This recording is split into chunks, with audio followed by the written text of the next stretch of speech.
امریکی status department کی جانب سے ویڈیو شائع کی گئی جس میں جنوبی ایشیا کی تعینات اسپوک پرسن ہیلینیا وائٹ نے اردو شاعر فیض احمد فیض کی غزل پڑھی۔ ویڈیو سوشل میڈیا پر وائرل ہو گئی جسے لاکھوں پاکستانیوں نے سراہا۔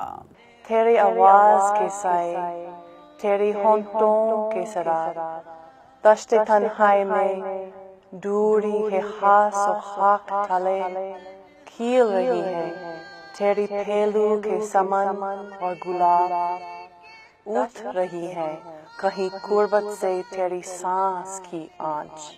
امریکی صدر ڈونلڈ ٹرمپ کی انتظامیہ کی طرف سے جنوبی ایشیا کے لیے منتخب کردہ اسپوکس پرسن ہیلینیا وائٹ نے اردو زبان میں دلچسپی ظاہر کرتے ہوئے کہا ہے کہ ان کو اس زبان سے خصوصی لگاؤ ہے۔ انہوں نے اردو زبان کو ایک خوبصورت زبان کہتے ہوئے بتایا کہ انہیں اردو کتابیں پڑھنا اور موسیقی سننے کا بے حد شوق ہے۔ ہیلینیا وائٹ اردو روانی سے بولتی ہیں اور اس حوالے سے مزید سیکھنے کی بھی خواہش مند ہیں۔